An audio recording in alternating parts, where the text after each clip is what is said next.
Hello and welcome back to Let's Play Pathfinder Kingmaker Enhanced Edition with me, Bring It Dawn.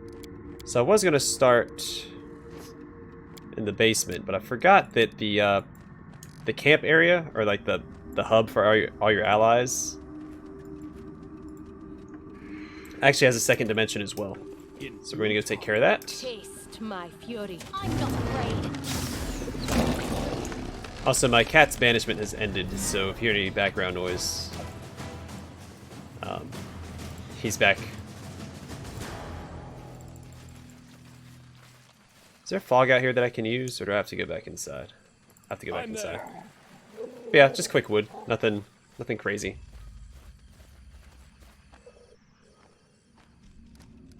Or you can still select them even though you're in the other dimension, but it's whatever. Always ready. Oh, didn't mean to do that. I do what I must.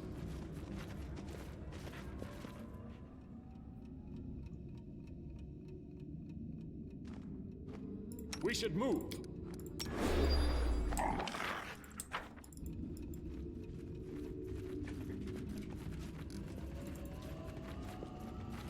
I don't think it matters which dimension you start off in the fog room. Off. Is there anything to say about like the gnarly witch? Nope. Okay.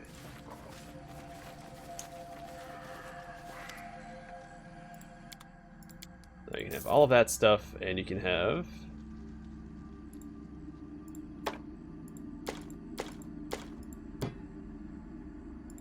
I'll keep that one.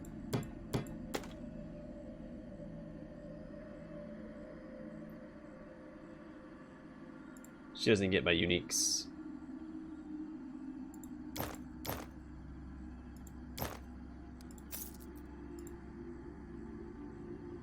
What was this? Oh, I think I had this on a Miri.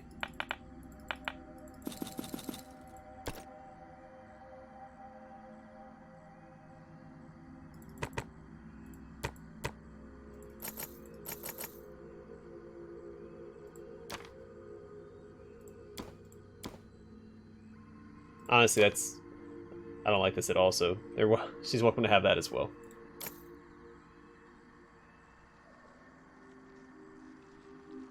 The rest of it we'll hold on to.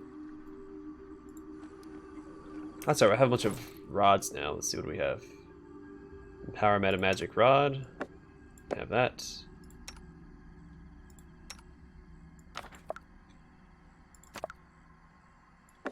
Extend. Greater extend. No one else really needs any of this stuff, do they? She doesn't need this. There we go. Something like that. Hey, I need to buy some. First off, let's give. Oh, I can't. That's why I haven't done it. Valerie's not in my party.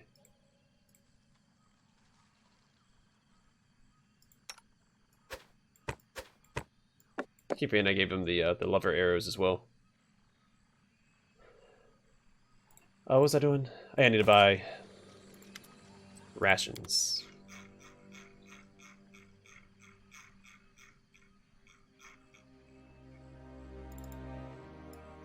I'm gonna buy 12. I'm gonna go and rest. I should buy a scroll of remove curse if it's available.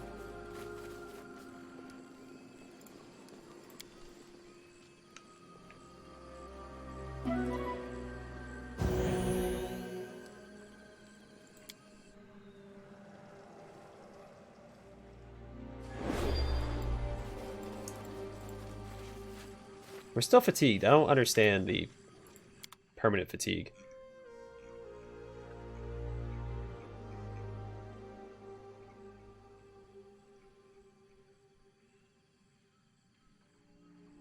Does she sell?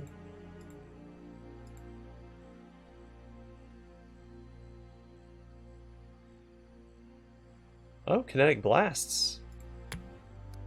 Let's take that. We'll give it to Canera. Oh, yeah, there's a bunch of scrolls right here. I'm just scrolling past them. I think most of these are what I sold to her, though.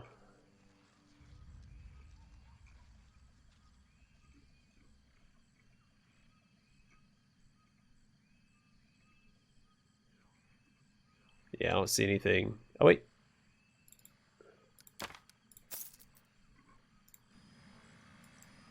Sorry, he's not cursed anymore. So, we're okay.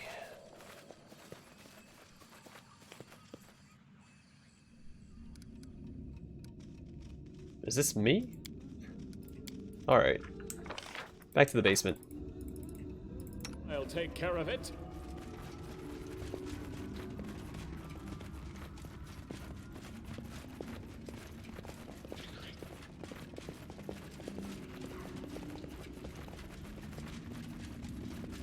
Alright, let's give Canera that rod.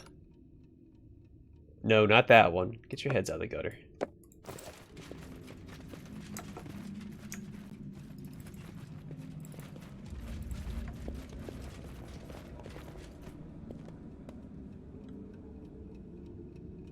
Though I guess if I play my cards right.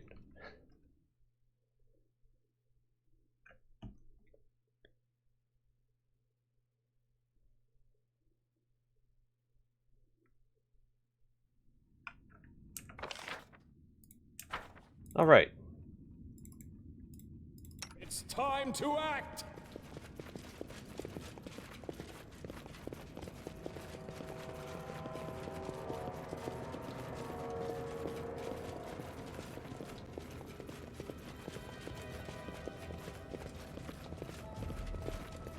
So I think, yeah, the whole area doesn't have that darn 50% chance to fail a cast. Because I want to buff before, well, I'm not under that effect. So here should be fine. What's the holdup? All right. I am never wrong. What's new? So our Jubilost buffs. Ona Adayana. Ona Adayana. Ona Adayana. Ona Adayana. Unimosi Travisi. Unimosi Travisi. Unimosi Travisi. Unimosi Travisi. Unimosi Travisi. Unimosi Travisi. Unimosi Travisi. Ona Adayana. What's actual protection from this? Gain resistance to ranged weapons. Subjects gain damage reduction 10. Magic against ranged weapons. Once the spell is prevented, a total of 10 points of damage per caster. It is discharged. Oh. So it's actually, it's like protection. Okay. Instead of resistance. I thought it just gave you armor class versus ranged attacks. I didn't realize it was actual damage reduction. It's much better than I thought it was.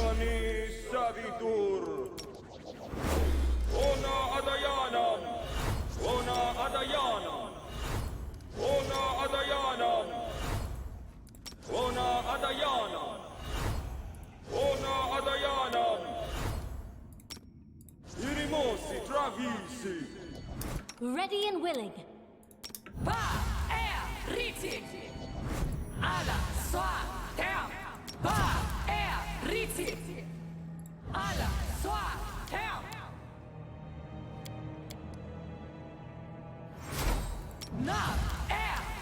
I'm unseen. Oh, sorry. Here. Was lost in thought. Ona Adayana. And I changed one of his spells to Archon's Aura. So it lasts a long time, and it's just good. In case you don't know what Archon's Aura does, if it gain a powerful aura similar to an Archon's Aura of Menace, any hostile creature within a 20-foot radius of you must succeed at a will save to resist the effects of this aura. If the creature fails, it takes a -2 penalty on attack rolls and saving throws, and to armor class for the duration of the spell, or until it successfully hits you with an attack. A creature that has resisted or broken the effect cannot be affected again by this particular casting of Archon's Aura. I think normally it's like a 24-hour period, but maybe the game's like a permanent.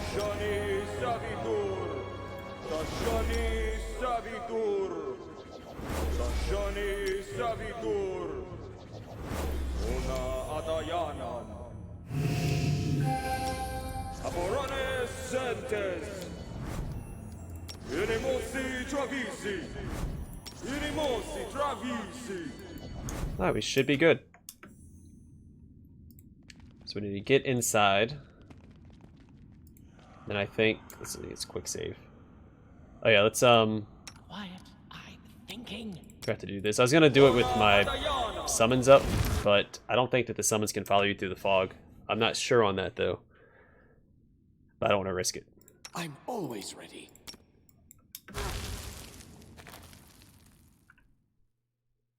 So you want to make sure you're inside and hit that batch of fog that's towards the back wall. I think the fog at the entrance to that area will take you somewhere else in the basement. If I remember correctly. But here we are. Alright, so he needs to use his force bombs. He already has them up. Perfect. I thought you We'll do it the hard way.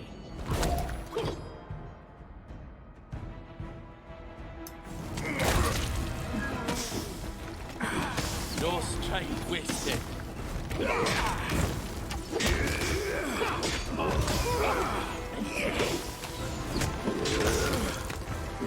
Don't waste your force bombs on these guys. A clever ploy.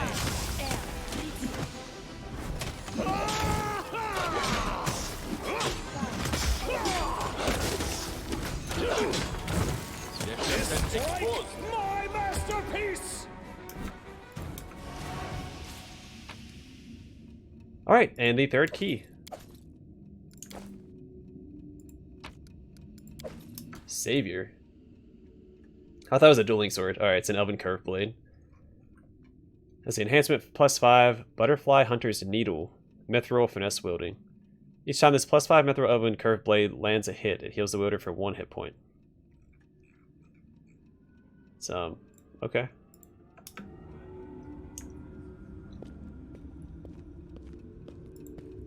Go open this up. What are you doing?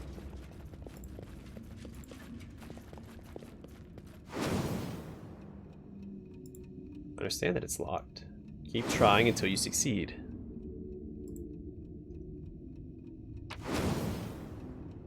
Light shield. I don't know. It's just a +5 light shield. Okay. And I don't think that this room has like a secondary or like an alternative dimension. Follow if you dare. Yeah, that's all the keys. So I think we're set to go back upstairs.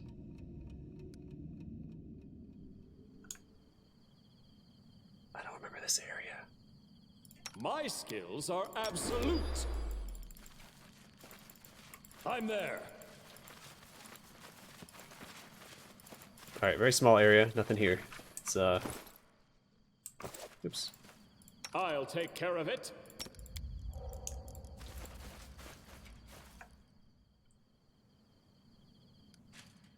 Okay. Don't know what that was all about.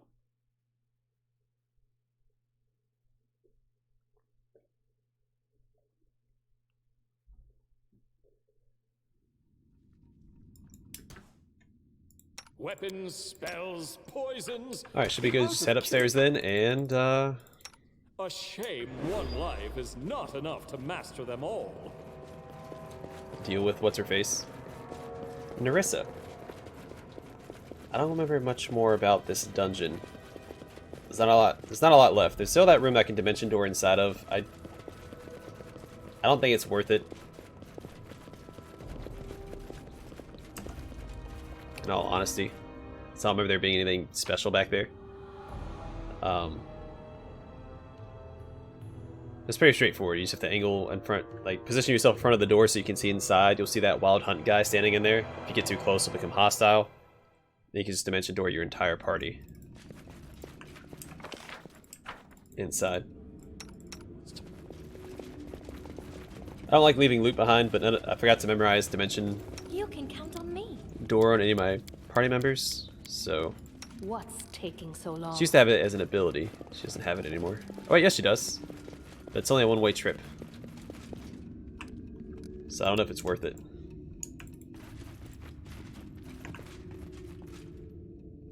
Unless you can open the door from the inside. Which I don't think is the case.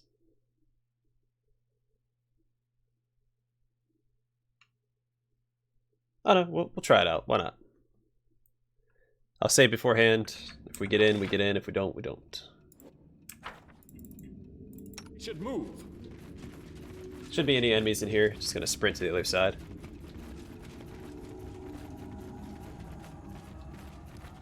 I am never wrong. I will protect.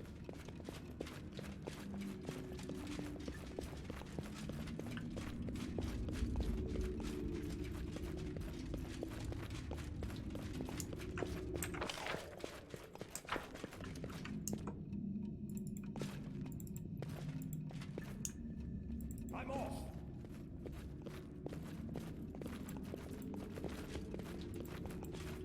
So you can normally stand. Oh, so let me see inside now. Due time. Uh-oh. Well, normally you can...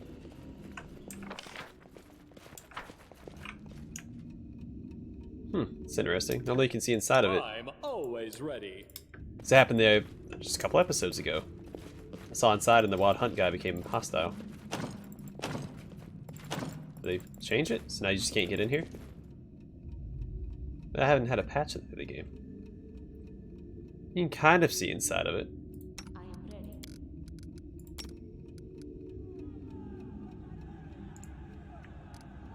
You know what? I'm not gonna fret.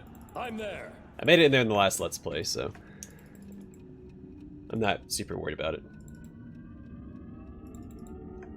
I'll take care of it. Plus, we have bigger fish to fry.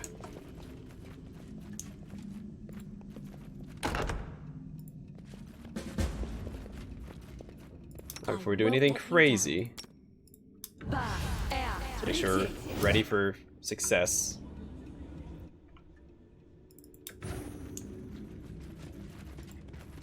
Alright. You. The mistress punished me for failing to deal with you. And look, her favorites, the Gnurly Witch and the Wriggling Man, have also failed. Also, listen to his voice. It might sound a little familiar. The Horned Hunter, chained to a tree, raises his head with difficulty and fixes his eyes on you.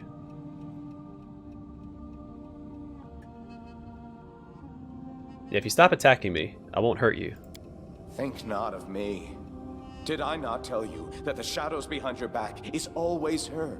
And the sound of footsteps in the dark, always her? Turn around.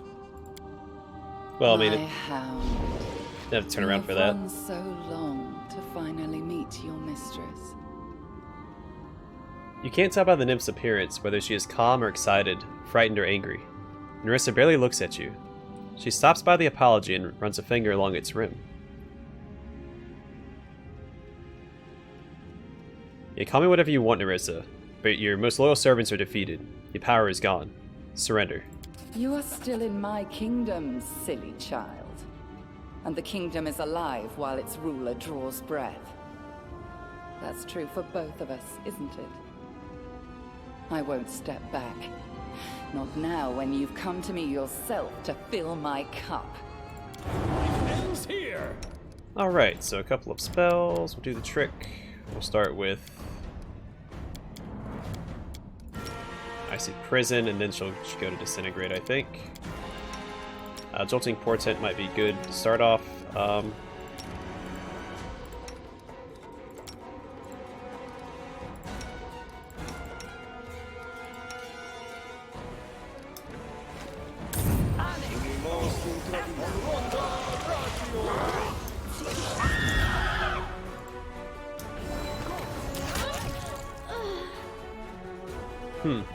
It's not good.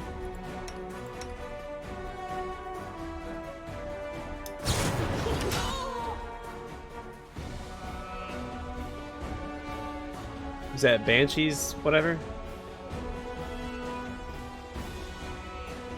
Where's it at?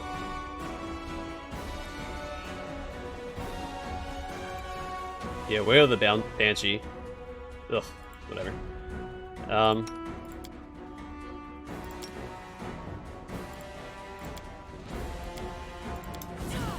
Should have summoned the Wyverns before we started this. That's fine.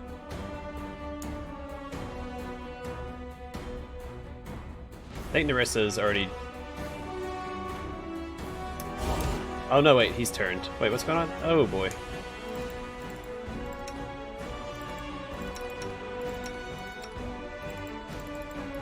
Yeah, can't target my character.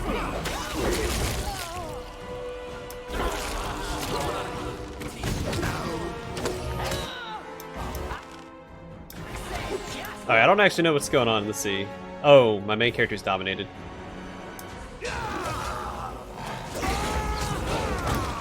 That's why I should have had this going.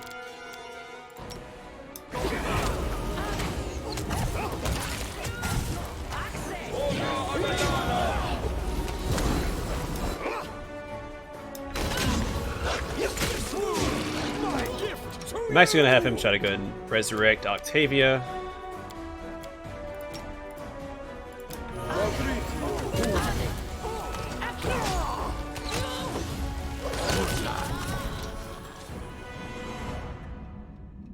Not a hard fight, but Octavia almost always gets one shot in these big boss fights like that.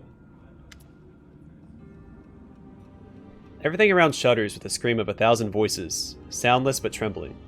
You watch a tiny dot of light, a grain, appear above the apology and slowly fall down. My kingdom, my own kingdom, turn to dust. Become the 1,000th grain for the apology. Nyrissa turns her head to the cup and looks as though she can't believe her eyes. The nymph tilts back her head and laughs a dull, wistful laugh. You have a chance to talk before I decide your fate. What would you have me do? Ask for forgiveness? Beg for mercy? Oh no, I won't beg. I know better than anyone what it means to lose and lose everything. I didn't ask the eldest for mercy as they laughed at my foolish boldness. I won't ask you either. You are my reflection. Just a little luckier. If ever you stand before immense power sweeping away everything you care for, don't bow down. Just as I didn't. I think last time I offered an alliance to her. Let's see. I want to return what's been taken from you.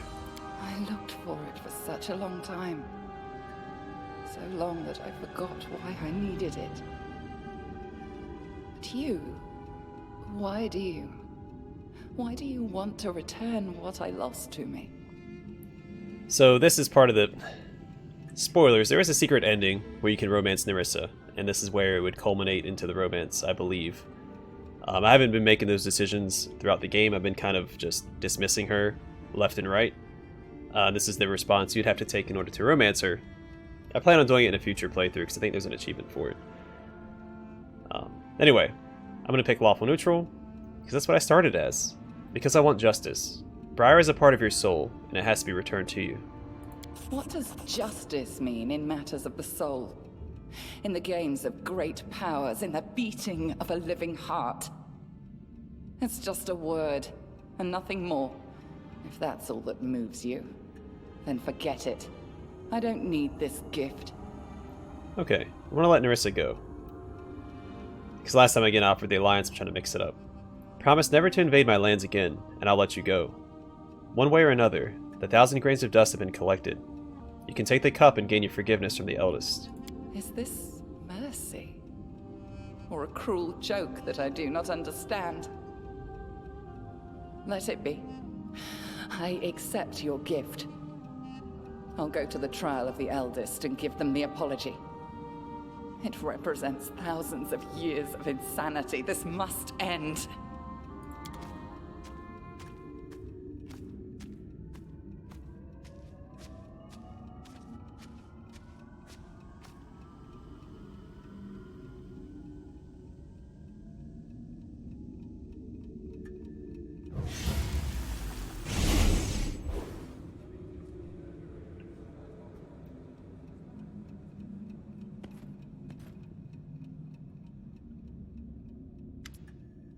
The Hornhunter shakes off the chain slowly, like blades of grass, and moves towards you.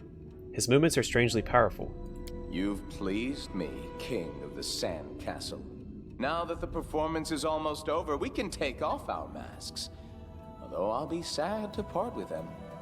Who are you? I am a voice from another world. that you've heard since you first set foot on the Stolen Lands. A harbinger of doom and change. So Remus is the old man that talked to us at the very beginning of the game. When we first started exploring the Stolen Lands, he was talking about the fog. I am dust and echo, a memory of the past. I am the one who revealed to you the truth about the fallen goddess, who gave you the light capable of dispersing the mist. So our first journey to the first world, this guy is the one that gave us our first magical lantern that allowed us to traverse the fog. I am the one who began this story, and I am the one who will end it. I am the eldest of the first world. I am the Lantern King. I really like his artwork. It's so cool looking. Anyway. Run! Of course, that's probably not going to help, but... You, a creature from the mortal world.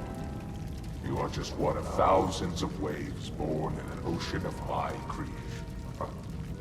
Played your role well. So go, return to your fragile house, live your little toy life. Forget about the nymph Nyrissa and the mattress of the first world. It's the most precious gift I can give to you. And I shall press on. The finale of my play draws near. Oh, wait. Is this different? Hold on a second. Something doesn't seem right. Notice awaits us. That's not the end of the game. It should be like another final stretch we have to go through. Follow if you dare. So that shouldn't be it.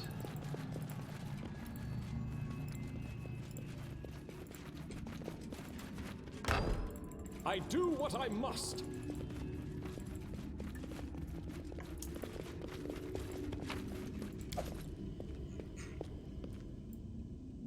Headband of Mental Perfection +6. Does anyone need a Headband of Mental Perfection anymore? I think we're all good.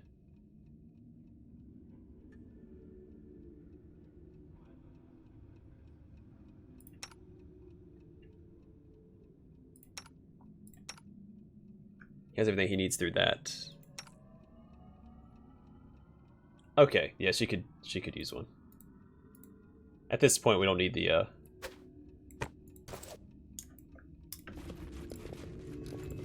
stuff.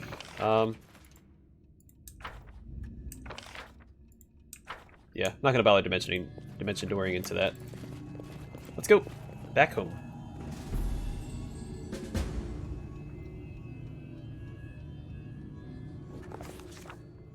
Bring it before us as an offering, so that an eldest may sip from it, the curse said.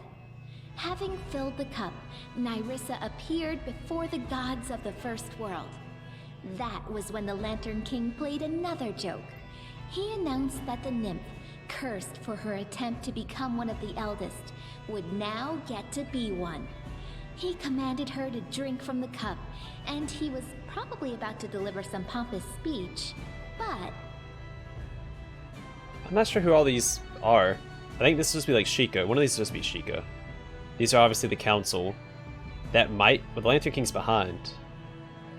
I guess if I knew more lore about Pathfinder, I'd know who the other eldest of the first world were. But at that moment, Sheikah broke the first crown. You remember, of course, that she is, they are the eldest of time, right? They broke the crown in the past and the present, allowing the Elf King to return to his subjects and save his kingdom. A single grain of dust disappeared from the cup, and with the condition of forgiveness no longer fulfilled, Nyrissa dropped dead, having barely touched the drop. The Lantern King's performance was ruined, and the other eldest all laughed at him. Serves him right. Oh, so this is Sheikah, because she has the crown right there. Okay. That adds a whole... That opens up a lot more endings to the game than I thought there were. That's really fascinating, because if I didn't give her the first crown, that wouldn't have happened. Huh. So if you didn't give her the crown into this, she would have become an eldest. Now that the eldest and other spiteful beings wouldn't be bothering us, the king returned to his subjects and celebrated the victory and the end of the kingdom's miseries with great fanfare. Everything gradually returned to normal, including our exciting lives. Not always peaceful, but also not troubled by invasions from another world. And little by little, our heroes and the common folk began to forget the sorrows of the past. The kingdom built by our hero became an example for all its neighbors. What else would you expect? The stolen lands became the only place where the citizens sincerely toast the health of their ruler. The citizens lived trouble-free, and taxes made it to the treasury without losses. A powerful army guards the peace. Exploration of magic is on par. The temples are flooded with their congregations. And, most importantly, our cultural contributions are at least the equal of Absalom. Okay, so I wonder if this is summarizing where my stats ended, because they're all at rank 10. I was laughing because they just kind of like threw this artwork into this backdrop. So I'm wondering if the game's actually over, because if so, I'm a little disappointed. So if you do like all good decisions and you side with Nyrissa, and I'm assuming if you romance her as well, there's a whole nother segment to the game. There's a whole nother final boss, and I'm sad if I don't get it this playthrough, because I was looking forward to it. Because it culminates, like all your allies and stuff show up to help you. It's really cool. Man, I don't like this ending if that's the case. The stolen lands are called the Land of Popular Rule, for in these lands, common people feel fully in control of their fates. Unfortunately, the total absence of authority allowed one of the richest regions in the kingdom to proclaim itself an independent republic, and retrieving those territories came at a rather high price for the king. Just half a year after the war with the First World, Gault moved its troops to the southern border of the kingdom. Their attack was rebuffed. The enemy state's infantry could do little against soldiers who were skilled with their swords and knew the military arts better than the alphabet. Since then, Gault hasn't risked crossing any borders again, fearing cruel retaliation for further insolence. The king's subjects praise his generosity, while citizens of neighboring lands groan from crippling taxes. Citizens of the stolen lands have it pretty good. Truth be told, the treasury isn't always capable of paying the royal bills, and the throne room's adornments are clearly decaying, but sometimes you have to buy the people's love, literally. No kingdom can function without its nobility, and the kingdom in the stolen lands is no exception. Landowners, ready to share the burden of ruling alongside the king, grew to be more and more influential over time. And the more pompous the court balls and receptions held by dukes and baronets became, the more eventful were the lives of the schemers and freeloaders who always live within the shadows of the powerful. The feud between Brevois North and South, which had been smoldering for ages, never sparked the fires of civil war. Through great effort, our king managed to bring both parties to the negotiating table. While Rostland didn't gain its independence, it did receive wide autonomy rights. Our relationships with both House Sertova and the Sword Lords are respectful, but they've become lukewarm. Because of us, neither side got everything they wanted. Casil Aldori settled in our capital, though he left politics to teach dueling. The Tiger Lords found it difficult to recuperate after what Armagh did to them. The barbarians remaining in Numeria weren't very happy that we sheltered the deposed chief and his supporters, but they were too afraid of him to attack us over it. That bomb has a long fuse, but it's definitely burning. I'm afraid that a few generations down the road, the grandchildren of the current Tiger Lords may want to retaliate against us for their grandfathers. I really like his design. Pitax almost returned to its former state. A joyful city filled with beers of dubious quality and deals of questionable legality. The old trade houses lost the crown, but they retrieved the property Iravetti had taken from them. Soon, Pitax became almost like a second capital in the kingdom, a thriving city through which rivers of money from across the region ran. Unfortunately, we get much less of this money than we would like. Governor Liachenza turned out to be helpless against widespread embezzlement. Maestro Bellavara gave the Academy of the Arts a second wind, throwing out mediocre students and sycophants. She gathered within its walls talented visionaries, rebels, and freethinkers, those whose gifts felt cramped within the walls of more respectable institutions. She managed to do what Iravetti never could, namely make the Academy truly famous, albeit scandalously so. And so what if, instead of odes to the king, the Academy releases sneering pamphlets and revolutionary leaflets? It only helps his reputation as a true patron of the arts. The dangerous man-eating trolls disappeared entirely from the forests and swamps of the Stolen Lands. Kobolds, though, being sneaky and clever, are still sometimes met by travelers and hunters who wander off the beaten track. Some even say the short reptiles still praise the great King Tartuk, but no one knows for certain. As soon as anyone approaches the kobolds, they forget their military honor and turn tail. After enduring so many storms and troubles, Varnhold eventually turned into a real city. Daring settlers decided to conquer the vast, wild expanses of Dunsword, and despite all odds, they succeeded. The modest colony that almost vanished at the hands of an ancient lich turned everything around to become a thriving city with lively river trading. Peace reigns in the caves beneath the old sycamore. The kobolds and mites continue to explore the depths and learn simple crafts from each other. Rumor has it, the first mite kobold wedding even happened not long ago. That said, settlers still aren't rushing to build new homes in the area. Some kind souls even put up warning signs along the roads. Beware, traveler. Steer clear of the old sycamore. Another inscription soon appeared over the sign, though. No keep-going treasure ahead, honest. Oleg's trading post continues to thrive, attracting even more travelers.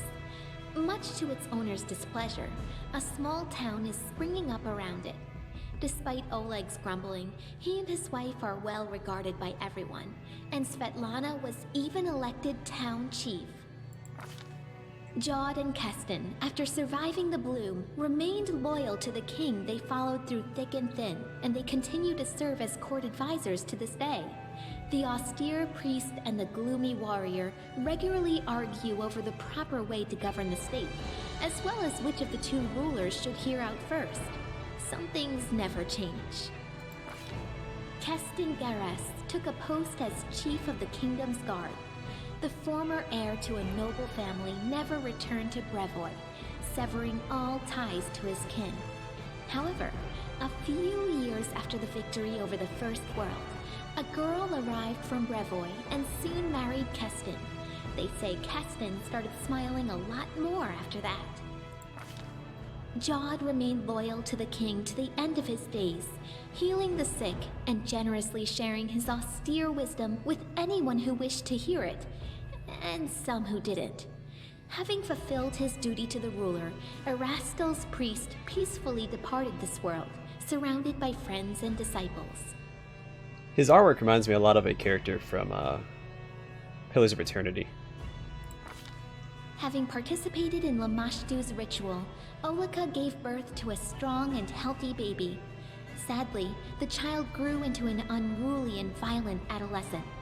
Having maimed a peer at just 10 years of age, the boy escaped to the Gnarl Marches, fleeing the rage of a mob that tore his mother to pieces instead. No one knows what happened to the lad, but legends of Lamashtu's child, who sometimes kills lost travelers and sometimes leads them to safety, are passed on by word of mouth throughout the area. Breinhardt became a loyal ally and trade partner of the kingdom, and Darwin himself had been seen as a frequent guest in the capital. The elegant monarch of the neighboring kingdom has broken many hearts at court. After his visits, many young guards and servants have been seen staring through windows, sighing wistfully about something. Oh, I forgot to clarify. Olika and the Lamastru's child, if you remember back when we were searching for Lamastru's servants, we went to the secluded lodge. She was one of the suspects there. She was the pregnant one. And that's what happens to her and her child. She gets killed and her child becomes a chaotic force in the Gnarl Marches. The lizard folk of the Longtail tribe returned to live on the shores of Candlemere, but they couldn't return to their ancient way of life. Living alongside people, the lizard folk adopted their behaviors, habits, and even religion. More and more of the Longtail tribe pray not to the spirits of their ancestors, but to Erastil or Gorum. They even began to forget their original language. I hope someone writes down their songs and legends before they all sink into oblivion. A delegation of wizards from Absalom and other areas appeared in the kingdom one day, asking for permission to examine the lair of the Lich Farniris the Thoughtful. After completing their research, the wizards spent a long time thanking the king for freeing the world of that monster. In their opinion, he'd been capable of causing the end of the world, maybe even 2 worlds. Evindra was glad to see the Lantern King's plans turn to dust. She spent some time helping restore the kingdom after the calamity, then returned home to the First World. They say the rebellious spirit of her cousin Nyrissa awoke within her as well. Evindra is said to recount our story to the Fae, encouraging them to question the power and might of the eldest. It's like Quetzalcoatl in the back. Also, I never noticed his face in the mountain face, or in the mountainside here, or cliff. The face in the cliff face. After the victory, the storyteller abandoned his affairs and began spending a lot of time alone in contemplation. He eventually bid farewell to the king and left his lands. But I suspect the inhabitants of Golarion haven't heard the last of this mysterious traveler, for his own story is hardly finished. Valerie stayed to serve the king, and to this day she continues to be a muse to many people. Not just bards and admirers, but to warriors as well. Honest and resilient, Valerie is not just famous for her feats in battle, but also for her patience and kindness, which she says the king helped her discover within herself. Harren became famous, respected by dwarves throughout our kingdom as well as our neighbors, even as far as the 5 Kings Mountains. He's often been asked to help out or teach others, and he's never denied anyone, despite his grumbling. Some people even listen to his preaching. Lucky for us, there's a lot less howling about the end of the world now, and more wise words of moderation and humility. Not all of his disciples turned to Grotus, but everyone took away something useful from his teachings. I just realized if this is the end of the game, there's a companion quest we can't finish because their quest doesn't wrap up until the final stretch of the game, which I don't think we're gonna see in this playthrough. That's disappointing. I didn't think. Once this is done, I'll go into detail about the end of the game. Jane spent some time at the king's court, but she then left to do whatever it was her new goddess required. She must have become a great inquisitor for Pharasma, as no one would know the ways of the undead and Urgathoa's cultists as well as a former undead cultist would. She was also seen in the company of Salim Godafar. It's unlikely the two became friends, being so different from one another, but it's a known fact that they worked together. Octavia didn't stay still for very long. Soon, she and Reg went to Numeria and started a huge slave rebellion there. They didn't manage to destroy the Technic League, but to this day, slaves speak their names with admiration, and slavers with terror. Over the course of their journey, the two grew as close as ever, leaving their quarrels and resentments behind. After returning from Numeria, Octavia settled in her mother's house and became the king's advisor and loyal companion. Rigangar left for Numeria with Octavia to start a slave rebellion. Over the journey, he really matured and learned to understand others, as well as how to control his anger. After he returned, he took a position in the king's court. Being both formidable and charming, he inspired fear in the hearts of some and lust in others. There are even some rumors that he almost talked Octavia into marrying him, and possibly even continuing the Della Fiorni line. After the war ended, Ekin hung up his bow on the wall and traded the path of the ranger in for the craft of the carpenter. It may not be the most heroic ending to a tragic story like his, but as Torag is my witness, Ekin's happy with it, as is Alina, who became his wife and is bearing his child. Any baby born into this family will be pretty lucky, since the king himself still visits his old friend and will likely become the child's patron. I think I also like his ending the most. It seems the most realistic, because I don't know. It seems appropriate. Jubilost returned to the life of a traveling explorer, frequently visiting his favorite kingdom. He said so himself. His famous work studying the First World all opened with a dedication to his longtime companion, the king. Another name was also mentioned, 2Z, my guide and inspiration. Admirers would ask Jubilost many times about this mystery lady, but he would only chuckle, hitch his knapsack on his shoulder, and return to storm the vast expanses of the First World once again. As for Knock Knock, apologies, I mean Hero Knock Knock, he continued his questionably heroic efforts in the Stolen Lands. Despite whatever mess he fell into, no matter the danger he leapt into, he always seemed to scrape through just a little better off than before. Like true heroes, he simply never gave up, struggling on and meeting the challenge of each new day with a spirit that no mishap or misfortune could ever quell. The slightly inaccurate statue of him and the king still stands in the square to this day. The two figures side by side.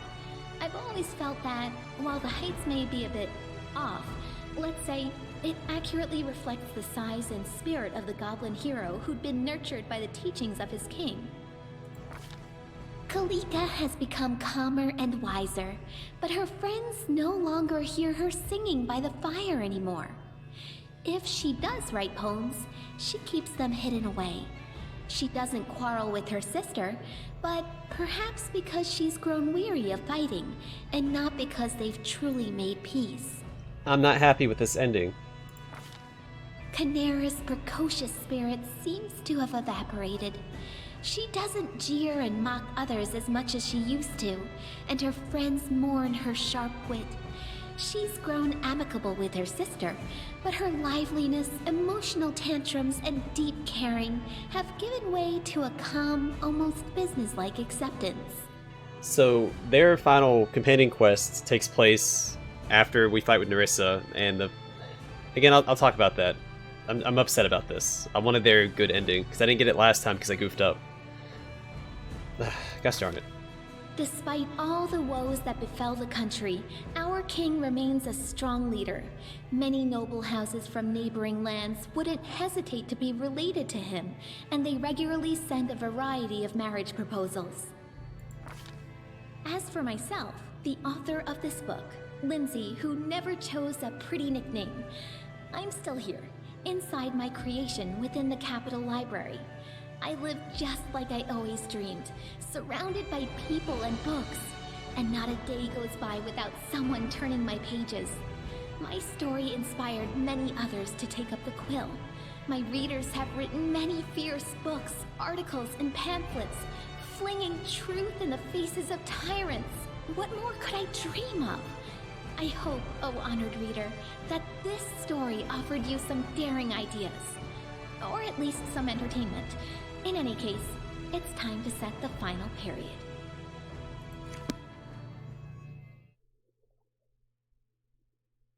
That can't be the end of the game. It is. It's the end of the game. Oh, okay. So first off, I never finished the romance because we never did the final companion quest for Canera and Kalika, because that takes place when your capital's under attack. So what happened last time, I'm assuming just because I sent Nyrissa a let her go, and I played the game according to how the Lantern King wanted it to be played. Basically, if you defy him, he attacks your kingdom at the end of the game. So after you defeat Nyrissa, if you start an alliance with Nyrissa, you'll have to fight the Lantern King at the end. I'm assuming if you try to attack the Lantern King, maybe. Basically, if you do anything that he... I'm assuming there's 3 paths. You have one where you side with Nyrissa, one where you kill Nyrissa, and then you have the one where you let her go. If you kill Nyrissa, I'm sure the Lantern King will be upset. If you ally yourself with her, he'll be upset. So if you ruin his play, he's going to attack your kingdom. And basically you get transported back to your kingdom, and you have to fight your way through your kingdom. By the way, it's like ripped up into the sky. So you're like running across like these ramshack, like rubble and stuff between these platforms floating in the sky on your way to confront the Lantern King. You actually confront him in your throne room. If you're interested, in my last Let's Play I did it, because I was lawful good, so I allied with Nyrissa, and we ended up having to fight the Lantern King. I think she actually helps you. She gives you like a buff or something. But as you're fighting through your kingdom, all the allies you've helped throughout the game kind of pop up and help you fight the Wild Hunt, who are also attacking your kingdom, because you have to fight through all of them in order to get to the Lantern King. It's a pretty tough little final stretch. But like, I'm pretty sure what's his face, the werewolf shows up. There's a random NPC I've never heard of before, but he shows up to help you fight. You can talk to him, and he says, I forgot who he is, but it's someone you don't meet in the game. At least I haven't. The spider that we saved from the goblins early on in the game will also show up and help you. And you fight through the kingdom. And then you confront the Lantern King, and then you can actually ally with the Lantern King or something. You have options once you confront the Lantern King as well. I think that's a much better ending, so I don't like this one. Plus, when you're doing that final ending, you have like a little hub where you can go and recruit your allies and stuff. That's where Kalika and Kanera's final quest comes in. The Forefather shows up again, as does the Arcanophane. And they get into an argument and basically resolve their quest, and that's how you get their good endings, and also how you complete their romance. I couldn't complete the romance because I didn't do the final quest, because I didn't have that final segment. I thought about going back and reloading and redoing the ending, but I'm going to stick to my guns here.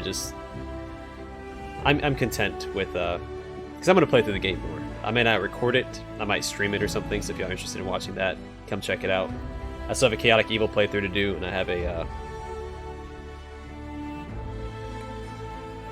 a playthrough I want to do where I get the secret ending. But yeah, that's Pathfinder Kingmaker Enhanced Edition. A fantastic game. Quickly becoming, I think it's already one of my favorite games. The Enhanced Edition fixed a lot of problems that the base game had. So if you've been on the fence about getting into it, now is definitely the time. There's still support for the game. So if you're interested, definitely check it out. You can get it on sale on Steam or whatever. It's worth it. It still has a few quirks to it. Like I can't sometimes I can't minimize it and try and come back into the game because it'll cause it to freeze and things like that. But that's circumvented if you play in like borderless window mode. Yeah, I'm not super happy with that ending. I didn't get to wrap up some of the things I wanted to wrap up. And I didn't hit level 20 either. I think I could had between Kalika or Kaisi's quest and then also doing like the Star Commander's gloves if I talked to the storyteller again. I enjoyed it. Yeah, it was a fun build. I really enjoyed the Outdoor Sword Lord. I mean, it was just basically a martial class that had a high dexterity. Didn't really stand out to me. It's no paladin, that's for sure. But